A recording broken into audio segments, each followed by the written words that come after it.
Is she gone?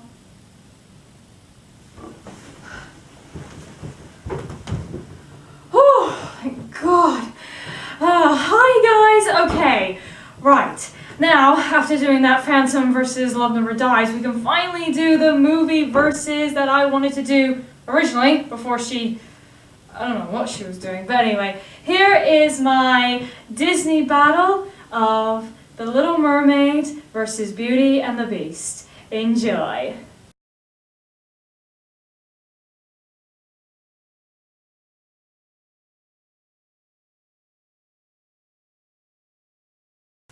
Okay, so let's start with, well, the obvious main character, our princesses.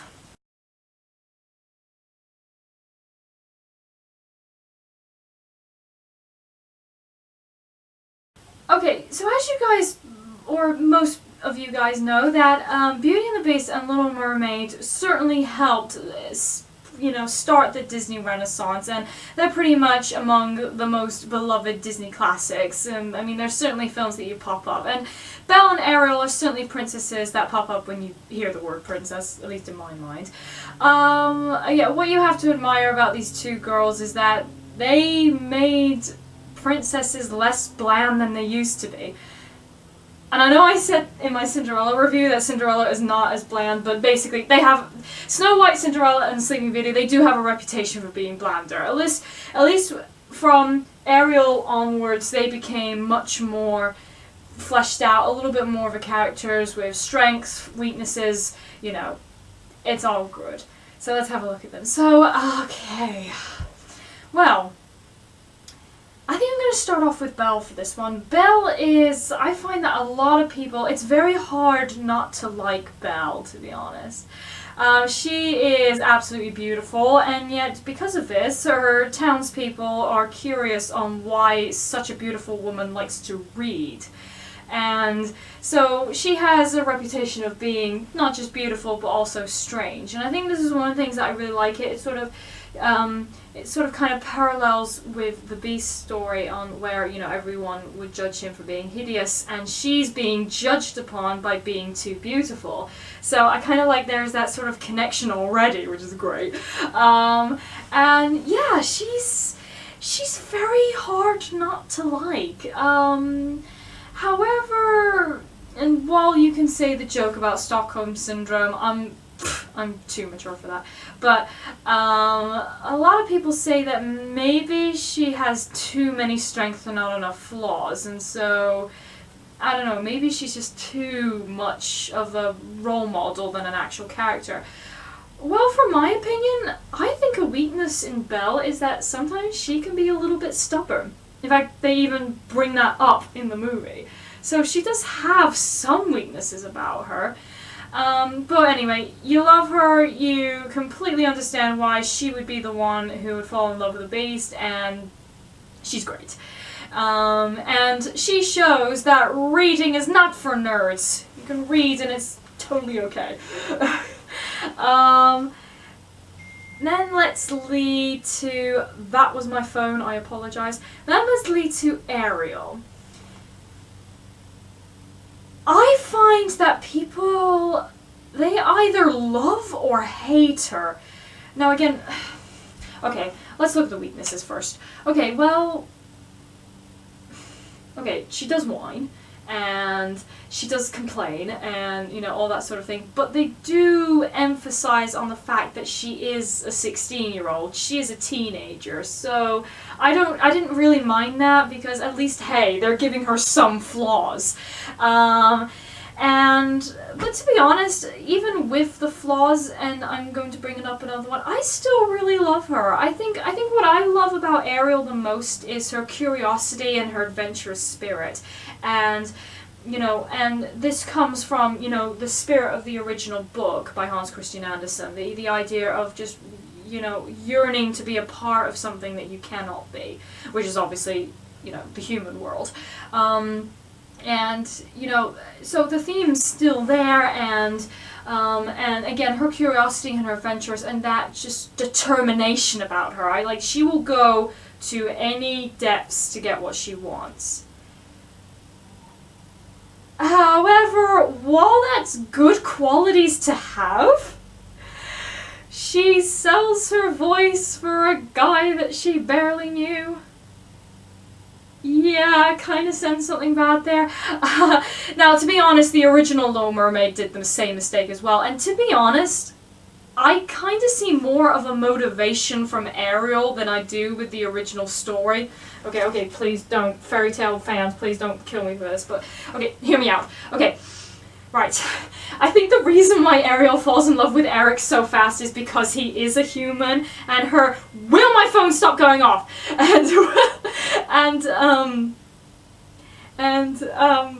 I've lost my place. And just knowing that he's a human, like, and her obsession with human stuff, I can kind of see more of why she kind of ended up, and again, she's young and naive, so, you know. But again, she does still sell her voice, even though she hardly knew him, and yeah, that does kind of... Yeah, it's like Little Mermaid, I think it sets more of a cautionary tale, but still, I don't know. Like, I think because of that, some people can't get behind it. Like, why would you do that? You're pretty much just throwing your life away for someone you don't know. But anyway, and I think for, you know, because of that, I think more people tend to get more behind Belle. So I think, yeah, as much as I love Ariel, and I still do, despite her bad decisions sometimes, you know, but I think I'm gonna have to go with Belle on this one.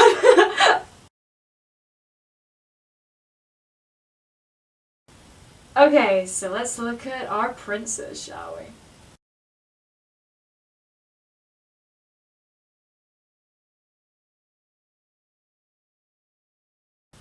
Okay, so unlike the previous fairy tales, these princes, wait, they actually have character!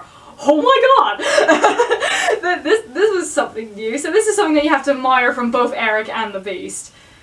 Whatever his real name is. But, okay, so you have to give them credit that they're given, you know, character at least, and they're a little bit more fleshed out. In fact, actually, yeah, these are the first few Disney films where we actually have chemistry between our two leads. Yeah, that was something new at the time. But yeah, let's have a look at... Okay, Eric is pretty much... Yeah, you could still say he's the dashing hero and everything. But I like that little subplot of deciding to chase after a dream, which is obviously this girl who saved his life, or go for this silent girl who he just met, which is Ariel, even though they're both the same person, but... and I do really like that subplot. I really like that. I particularly like it because in the film there's quite a few silent moments, which is fine, and sort of I can understand why he would want this girl, but then sort of torn between like, well, is this girl real or not? You know, it could be all in his head. And then, so, you know, the only thing I would say is that he seems to be a bit more of a... He seems much more of a damsel in distress than a usual fairy tale until the very end. And I know a lot of people get annoyed by the ending, and I will get to that in story. But, yeah, that's the only problem I really have, is that, yeah, I don't know. The Beast, on the other hand, well...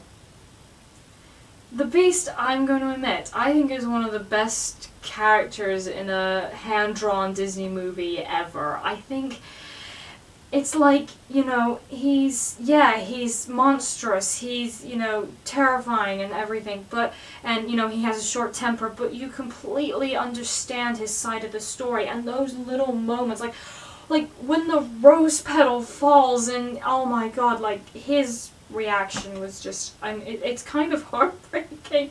And then when you see him slowly becoming more human as the story goes on, and oh my goodness, it's amazing. And of course the chemistry between him and Belle, it's what makes Beauty and the Beast great. So I think there's no problem denying that. Yeah, the Beast wins.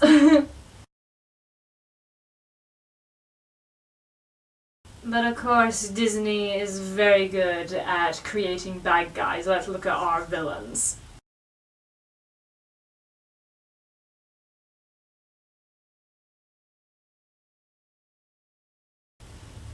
Okay, so I would say that from the earlier fairy tales, the villains were probably some of the best parts of those films. I mean, the evil queen, the evil stepmother, Maleficent, they were probably one of the most memorable things, you know, of the story. Definitely as a little kid, I mean, those three used to terrify me. But Ursula and Gaston, on the other hand, they were a little bit different. I felt like they were a lot more comical while still being evil, which is good. And they were entertaining, and hey, they got their own villain songs and Disney villain songs. Man, they're just awesome. So I really like them. Okay, so who are we going to start off with? Okay, so let's start with Ursula this time. Okay, Ursula, the Sea Witch. Oh boy, I think I mean, yeah, you can easily tell at the beginning that she's the villain, and, you know, she pretends to help those in need, even though she's completely lying, and of course persuades Ariel to make the deal with her, sell her voice, and give her a pair of legs.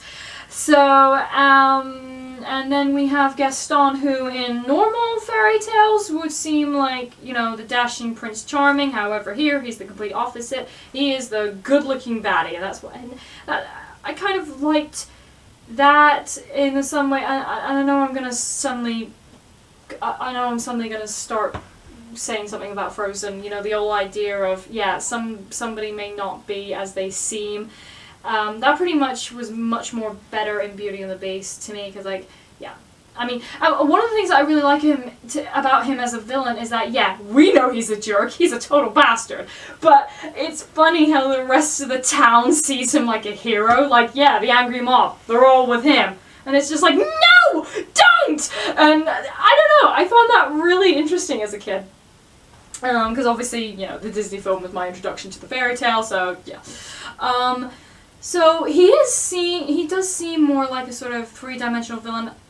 However, I find Ursula more entertaining, and I think it comes from a musical standpoint and the character standpoint and the animation. I mean, the design of her and, like, the animation that they did, brilliant. And Poor Unfortunate Souls, I think I already mentioned this, that I'm not gonna lie, that's like one of my favorite villain songs ever, if not my #1 favorite song. Like, the villain song from Beauty and the Beast, Gaston, I will admit is not my favorite, even though I do like it. It's not really my favorite, and I think with Ursula, I think it's just the fact that she just loves being evil, that you just enjoy it. I don't know, she just seems more enjoyable and more entertaining, and she has a great animation and a great musical number to go with it. So I think that's what we're going with. But the other thing that Disney is very good at doing, supporting characters, or sidekicks. Let's have a look.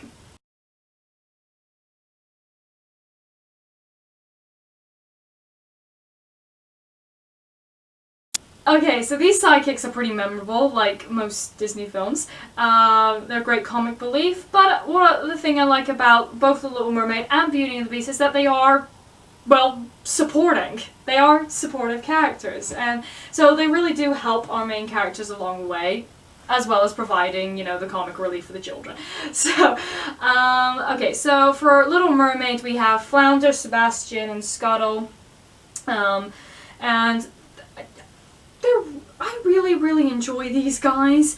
You know, I love Flounder's cowardness and how he becomes brave throughout the whole thing. I love Sebastian and his just, like, you know, easily stressed out, like, ah! You know, it's just, he cracks me up every time. And Scuttle thinking he's an expert on human stuff, even though he's just spouting out gibberish, which is funny. You know, and then in Beauty and the Beast, we've got the household objects. And one of the things that was great about Beauty and the Beast was the idea of making the idea of, because if you read the original fairy tale, it's literally just Belle and the Beast alone in the castle.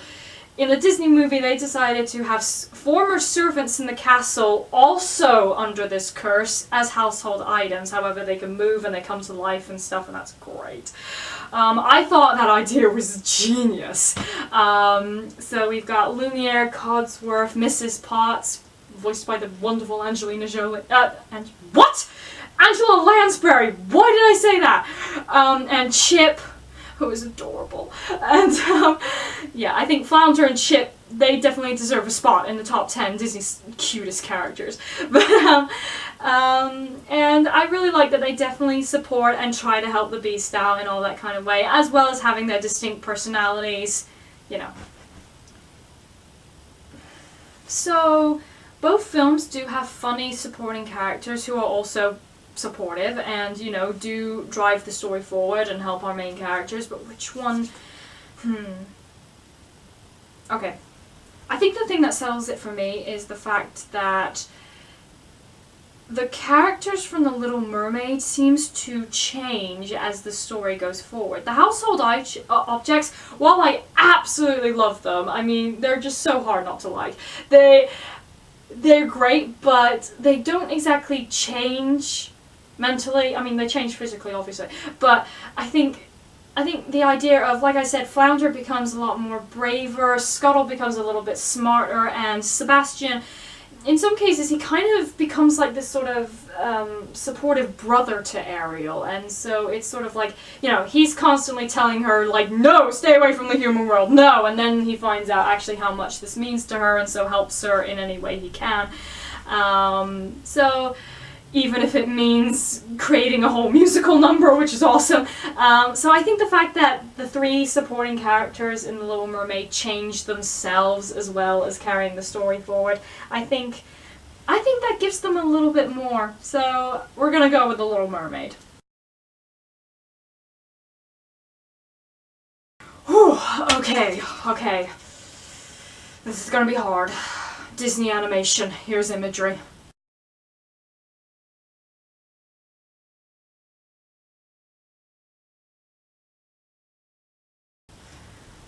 Okay, so as I said a million times, Disney animation is just, well, spectacular. And I think by this point, when they were making The Little Mermaid and Beauty and the Beast, they knew that they had to make this animation like nothing anyone had ever seen. I mean, this was brand new at the time, so you have to think about that. With Little Mermaid, the whole idea of having this whole underwater world and, you know, all that sort of thing, that was so new, and that really helped start the Renaissance. And Beauty and the Beast with a groundbreaking technology, you know, I mean, the ballroom scene. Do I really need to say, you know, the beauty of that scene? That was wonderful. And just the musical numbers as well. So, when comparing the two, it's really hard because both actually have a unique style that really fits the story and the character, which is great. So which one am I going for? Okay.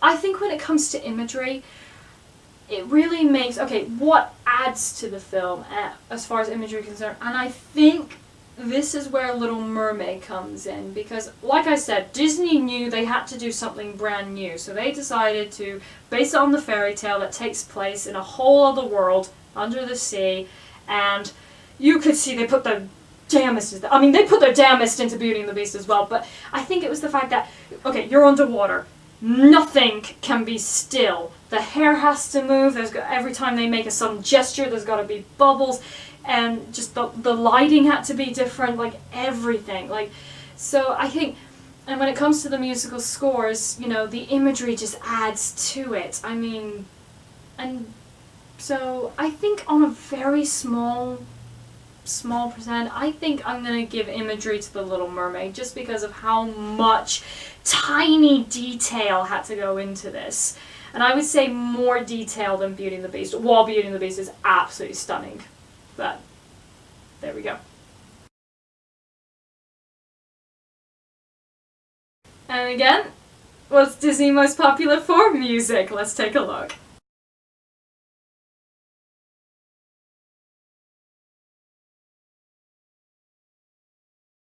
Okay, there's no denying that, you know, Alan Menken and Howard Ashman, who both wrote, you know, The Little Mermaid and Beauty and the Beast, I mean, they know how to do great musical numbers. And that's the thing that I realized rewatching these movies, particularly comparing to like earlier Disney films.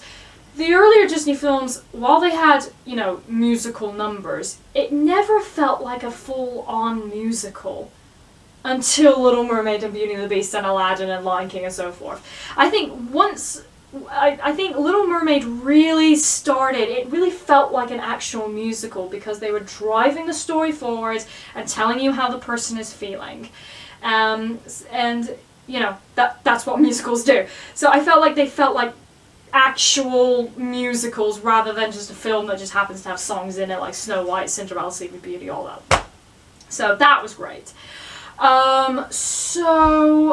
Okay, again, we're looking at Little Mermaid, Under the Sea, Part of Your World, Poor Unfortunate Souls, Kiss the Girl, but then Beauty and the Beast, you've got Belle, the title song, Be Our Guest, the mob song. Ah, it's so hard.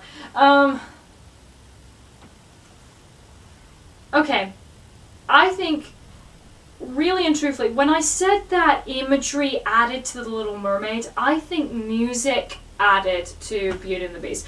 While the imagery in Beauty and the Beast looked great, it was really the music that helped, sort of made the imagery also stand out as well. So the music really set the atmosphere and environment, and not just from the songs, but from, you know, the instrumental score as well. And while Little Mermaid does that as well, I think with the beautiful music, the imagery adds to that, whereas in Beauty and the Beast it sort of works the other way around, if that makes any sense. So I think because the songs and the music in Beauty and the Beast added a little more and sort of elevated it a bit, you know, from this, let's be honest, bland story, and really made it a lot more three-dimensional, I think Beauty and the Beast gets the round for music.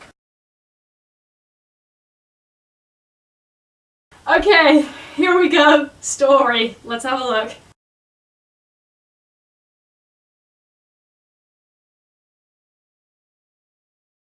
Okay, so both these stories are inspired by famous fairy tales, and yeah.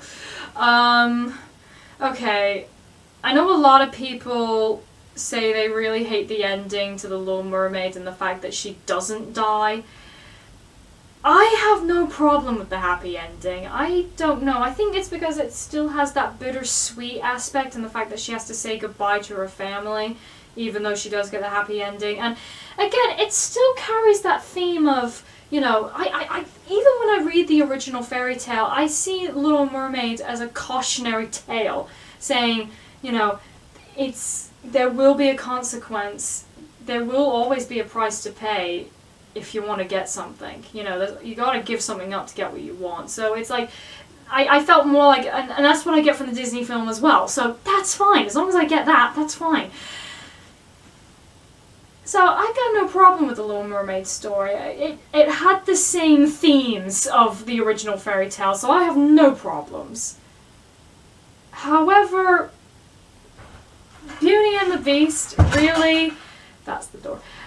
Beauty and the Beast, however, really took this, I'm going to say, boring fairy tale, but took this timeless theme. I mean, the image of a beautiful fairy with a horrible, monstrous partner.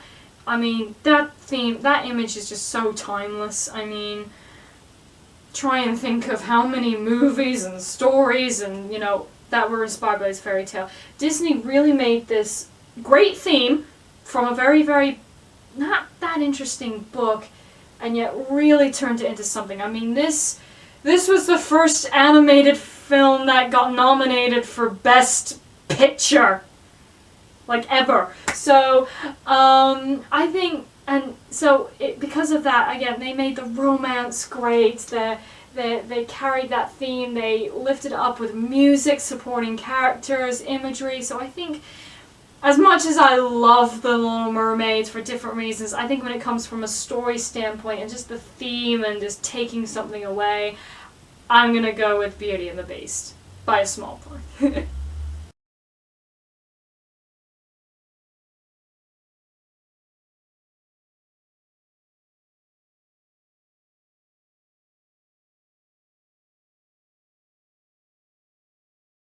So thank you guys for joining me, and hopefully I will see you guys soon. Let me know what your favorite Disney film is. I've gone on and on about it, but that's only because I'm planning this trip to Disney World. But you know, but tell me what your favorite, like, what's your favorite Disney movie, your favorite Disney song, your favorite Disney product. Just go with it. Just go with it. So I will see you guys soon. Bye.